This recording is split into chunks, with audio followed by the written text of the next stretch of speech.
பாருங்க, இது உடம்புல வந்து டிக்ஸ் நிறையா இப்போ பரவுதுங்க. ஃபஸ்ட்டு வந்து டிக்ஸ் இருந்தது, குளிக்க வச்சேன். அதுக்கப்புறம் பேனு டிக்ஸ் எல்லாம் கொஞ்சம் போயிருந்த மாதிரி தெரியுது. இப்போ மறுபடியும் வந்துருச்சுங்க. இதனால் பெரிய பெரிய டாக்ஸ்க்கெல்லாம் ஒரே டிக்ஸாக பரவுது ரூமு ஃபுல்லாக. என்ன பண்ணுறதுனே தெரியல. கையில் வேற காசு இல்லை, சம்பளம் வேற இன்னும் வரல. அதனால மெடிசன் எல்லாம் தீர்ந்து போயிடுச்சுங்க. வேப்பெண்ணெய் மட்டும்தான் இதுக்கு தேய்ச்சி விட்ருக்கேன். 1 மணி நேரம் 2 மணி நேரம் கழித்து தலைக்கு குளிக்க வைக்கணும். பார்ப்போம் ஆகுதுன்னு சொல்லிட்டு. முடிஞ்ச அளவு இந்த சேனலுக்கு உங்களோட ஆதரவு கொடுங்க, லைக் பண்ணுங்கள். ஆனால் சப்ஸ்கிரைப் கம்மியாக தாங்க வருது, ஒன்றுமே முடியல. உங்களுக்கு தெரிஞ்சவங்களுக்கு கொஞ்சம் ஷேர் பண்ணி விடுங்க. ஏன்னா உங்களோட சப்போர்ட் இருந்தால் மட்டும்தான் இந்த டாக்குக்கு நல்லது பண்ண முடியும். தனி ஒரு பொம்பளையாக இருந்துட்டு என்னால் ஒன்றுமே பண்ண முடியலங்க. நானுமே ரொம்ப கஷ்டப்பட்ட ஃபேமிலி தான். எங்கள் வீட்டையும் பார்க்கணும், இதுகளையும் பார்க்கணும். உங்களால் முடிஞ்ச கொஞ்சம் ஆதரவு கொடுங்க. ஏன்னா இது வரைக்கும் 30 டாக்குக்கு ஏபிசி சர்ஜரி, கண்ணில் பட்ட டாக்குக்கெல்லாம் ட்ரீட்மெண்ட்டு இதெல்லாம் பண்ணியிருக்கேன். இதுக்கு மெடிசன் வாங்க கூட என்கிட்ட பைசா இப்போது கம்மியாக தான் இருக்குது. அதில் இவங்களுக்கு சாப்பாடு 60 டாக்குக்கு ஃபீட் பண்ணணும். ப்ளீஸ் உங்களால் முடிஞ்சால் ஒரு 50 100 சென்ட் பண்ணிங்க அப்படின்னா டைரெக்டாக நான் மெடிசன் வாங்கி இதுக்கு என்ன பண்ணணுமோ பண்ணுவேன். இன்றைக்கி காலையில் டிவார்மிங் கூட கொடுத்துருக்கேன்.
நானுமே பெரிய பணக்கார வீட்டு ஃபேமிலியெல்லாம் கிடையாதுங்க. லோக்கலில் ரொம்ப மிடில் கிளாஸ்லேயும் கீழ்மட்டமாக தான் இருக்கிறேன். எனக்கு யாருமே கிடையாது. நான் தனி ஒரு பொண்ணாக தான் இதெல்லாம் பார்த்துட்டு வரேன்.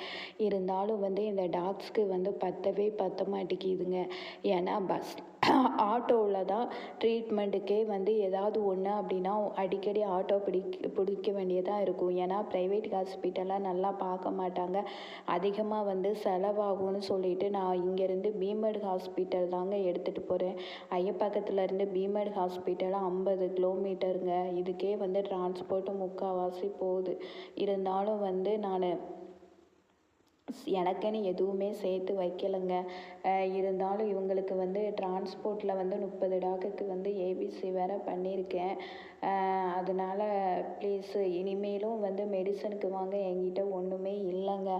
இவங்களுக்கு மெடிசன் வாங்குறதுக்கு கொஞ்சம் ஹெல்ப் பண்ணிங்க அப்படின்னா கண்டிப்பாக இவங்களை ஒரு நல்ல நிலைமைக்கு கொண்டு வரணும்.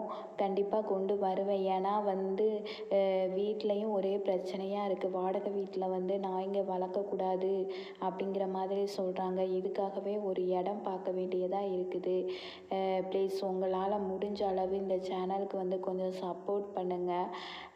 ஏன்னா இதுக்கு முன்னாடி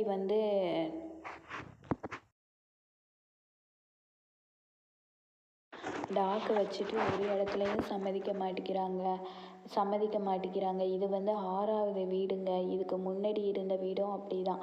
ஹவுஸ் ஓனர் எந்த பிரச்சனையும் இல்லை. அந்த பக்கத்து வீட்டுக்காரங்க எங்களுக்கு கத்துற சவுண்டு ஒரே டார்ச்சலாக இருக்குது அப்படின்னு சொல்லிட்டு போலீஸ் கம்ப்ளைண்ட் கொடுத்து அதுக்கப்புறம் ஹவுஸ் ஓனருமே இப்போ வீடை காலி பண்ண சொல்லிட்டாங்க. அதனால் எங்கே வீடு பார்க்குறதுனே தெரியல. குட்டிங்களை வேற வச்சுருக்கேன். அதனால் உங்களால் முடிஞ்ச அமௌண்ட்டு கொஞ்சம் சென்ட் பண்ணிங்க அப்படின்னா இந்த குட்டிங்களுக்கு மெடிசனாவது வாங்க கொஞ்சம் ஹெல்ப்பாக இருக்கும். சேனல் வந்து இப்போ தான் புதுசாக ஆரம்பிச்சிருக்கேன். உங்களோட ஆதரவு வந்து கொடுங்க. அப்போ தான் வந்து இதுகளுக்கு வந்து ஒரு நல்ல எதிர்காலத்தை வந்து என்னால் அமைக்க முடியுங்க.